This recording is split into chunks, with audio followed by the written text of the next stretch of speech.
Hello अस्सलाम वालेकुम, मैं हूं तुबा खान। आप देख रहे हैं मेरे साथ अरेबियन एक्सप्रेस।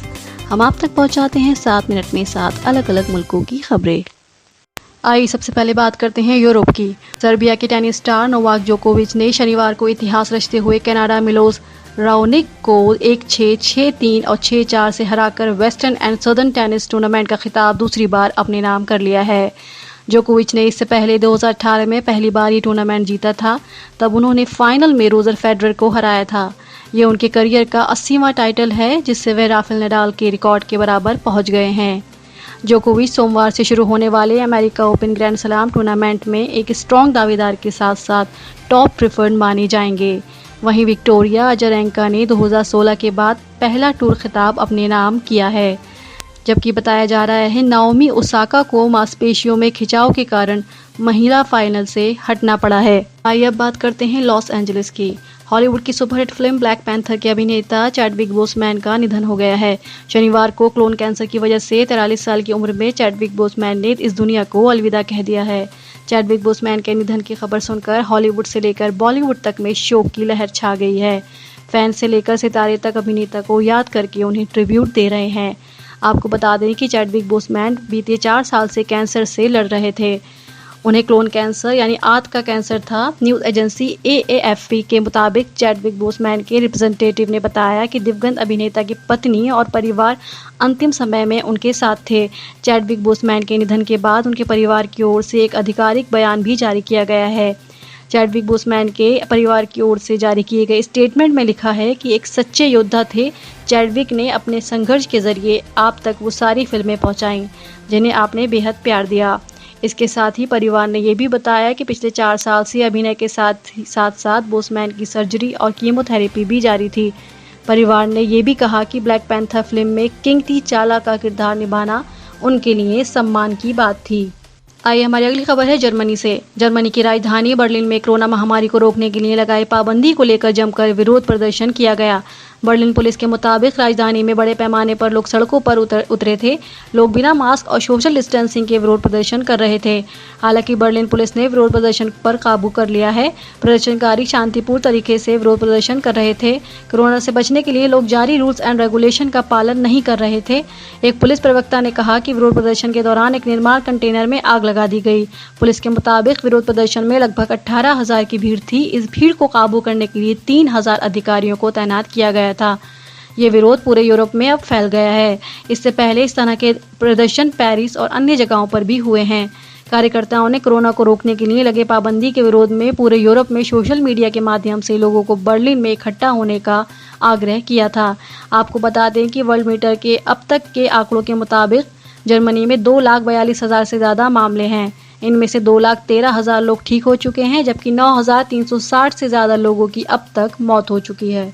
हमारी अगली खबर है अंटार्कटिका से। साइंटिस्ट ने सैटेलाइट की तस्वीरों के आधार पर ये पता लगाया है कि पूरी धरती से बर्फ बहुत तेजी से पिघल रही है।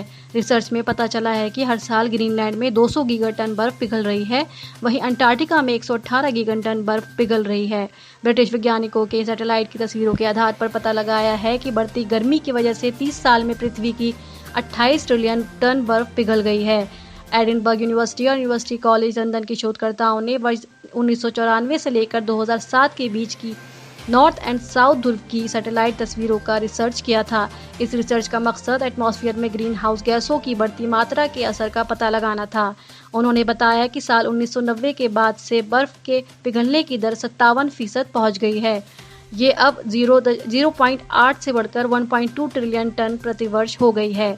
इसकी वजह अंटार्कटिका में पहाड़ों पर बिखरी बर्फ, ग्रीनलैंड और अंटार्कटिका में बर्फ की परत का पिघलना है। साइंटिस्ट ने लैटिन अमेरिका, कनाडा, आर्कटिक और अंटार्कटिका के तथा एशिया के सैटेलाइट सर्वे का परीक्षण किया ताकि धरती पर बर्फ के असंतुलन का पता लगाया जा सके। इस शोध में रिजल्ट ये निकला कि ज़्यादातर ज़मीन बर्फ का नुकसान एटमॉस्फेयर में आए बदलाव की वजह से हुआ है। इससे समुद्र का जल स्तर भी बढ़ गया है। रिसर्च में ये भी पता चला है कि हर साल ग्रीनलैंड से 200 गीगाटन बर्फ पिघल रही है। वहीं अंटार्कटिका में 118 गीगाटन बर्फ अब तक पिघल चुकी है। आइए अब रुख करते हैं भारत का। एजुकेशन मिनिस्टर रमेश पोखरियाल ने कहा 17 लाख से अधिक उम्मीदवारों ने जेईई मेंस और नीट एग्जाम के लिए अपना एडमिट कार्ड डाउनलोड कर लिया है और इससे साफ होता है स्टूडेंट हर हाल में एग्जाम चाहते हैं। एजुकेशन मिनिस्टर की ये बात ऐसे समय में आई है जब कोविड-19 के मामले बढ़ने के मद्देनजर नीट और जेईई मेंस 2020 एग्जाम को पोस्टपोन करने की मांग की जा रही है। एजुकेशन मिनिस्टर ने कहा राष्ट्रीय परीक्षा एजेंसी एनटीए के अधिकारियों ने उन्हें बताया 7 लाख से अधिक उम्मीदवारों ने जेईई मेंस एग्जाम के लिए एडमिट कार्ड डाउनलोड कर लिया है, जबकि 10 लाख से अधिक कैंडिडेट्स नीट एग्जाम का एडमिट कार्ड डाउनलोड कर चुके हैं।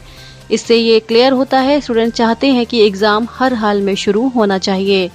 उन्होंने कहा मेडिकल और इंजीनियरिंग एग्जाम के बीच 25 लाख उम्मीदवारों में से 17 लाख एडमिट कार्ड डाउनलोड कर चुके हैं।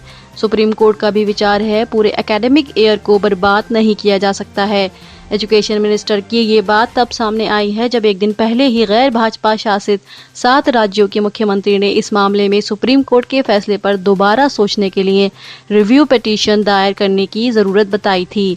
इंजीनियरिंग के लिए ज्वाइंट एंट्रेंस एग्जाम जेईई 1 से 6 सितंबर के बीच होगी, जबकि नीट का एग्जाम 13 सितंबर को कराने की योजना है। खबर अमेरिका से। अमेरिका में आए लारा नाम के तूफान ने पूरे लुइसियाना में और उसके आसपास के शहरों में भारी तबाही मचा दी है, जिसके साथ ही वहां तेज हवाएं चलने लगी और बाढ़ जैसे हालात पैदा हो गए हैं। अलग अलग घटनाओं में 6 लोगों की मौत हो गई है और इससे वहां की प्रॉपर्टी को भी भारी नुकसान पहुंचा है। तूफान लारा अभी चौथी स्टेज में है। 150 मील प्रति घंटे की रफ्तार से तेज हवाओं के साथ तूफान 27 अगस्त तड़के खाड़ी तट पर पहुंचा था और फिर लुइसियाना के ओर बढ़ने लगा था। अमेरिका के राष्ट्रपति डोनाल्ड ट्रंप तूफान से मची तबाही का मुआयना करने इस सप्ताह के अंत में दौरा कर सकते हैं। संघीय आपातकालीन प्रबंधन एजेंसी फेमा मुख्यालय में ट्रंप ने कहा था अभियान दल रिपब्लिकन नेशनल कन्वेंशन RNC में उनके भाषण को पोस्टपोन करने का विचार कर रहा है ताकि वे टेक्सास, लुइसियाना और अरकानसास में मची तबाही का जायजा लेने जा सकें। हालांकि ऐसा हुआ नहीं और RNC का आयोजन तय समय पर ही किया गया था। उधर लुइसियाना के गवर्नर जॉन बेल एडवर्ड ने बताया तूफान संबंधी घटनाओं में कम से कम 6 लोगों की मौत हो गई है। तूफान का असर लुइसियाना और टेक्सास में पावर सप्लाई पर भी पड़ा है, जिसके बाद लाखों लोग बिना बिजली के वहां रह रहे हैं। तूफान के कारण शहर में काफ़ी तबाही मची। कई जगह बिलबोर्ड, लकड़ी के फ्रेम गिर गए, इमारतों में भी दरारें आ गई हैं और पेड़ गिरने की भी काफ़ी घटनाएं सामने आई हैं। हमारी अगली खबर है जापान से। जापान के प्रधानमंत्री शिंजो आबे स्वास्थ्य कारणों से अपने पद से इस्तीफा दे दिया है। शिंजो आबे पिछले कई दिनों से पेट की बीमारी से परेशान चल रहे हैं और उन्हें कई बार हॉस्पिटल में भर्ती कराना पड़ा है। उनके इस्तीफे की अटकलें काफ़ी दिनों से लग रही थी। आज शिंजो आबे ने अपने इस्तीफे का औपचारिक रूप से ऐलान कर दिया है। शिंजो आबे 1 सप्ताह के अंदर 2 बार हॉस्पिटल जा चुके हैं। उनके इस्तीफे के बीच जापान का शेयर बाजार धराशायी हो गया है। ये दूसरी बार है जब स्वास्थ्य कारणों से आबे को अपना पद छोड़ना पड़ा है। इससे पहले उन्होंने 2007 में 1 साल तक ऑफिस में रहने के बाद अपना पद छोड़ा था। वह दोबारा 2012 में भारी बहुमत के साथ सत्ता में वापस लौटे थे। उनका कार्यकाल सितंबर 2021 तक है। बताया जा रहा है पिछली बार जब आबे हॉस्पिटल गए थे तब वे करीब 7 घंटे तक वहां रहे थे। सोमवार को आबे ने अपने कार्यकाल में 8 साल पूरे कर लिए हैं। अब वह जापान के सबसे ज़्यादा समय तक रहने वाले प्रधानमंत्री बन गए थे। 65 साल के आबे ने देश की अर्थव्यवस्था को फिर से पटरी पर लाने का वादा किया था। चीन के खतरे को देखते हुए आबे जापानी सेना को भी मजबूत करने में जुट गए थे।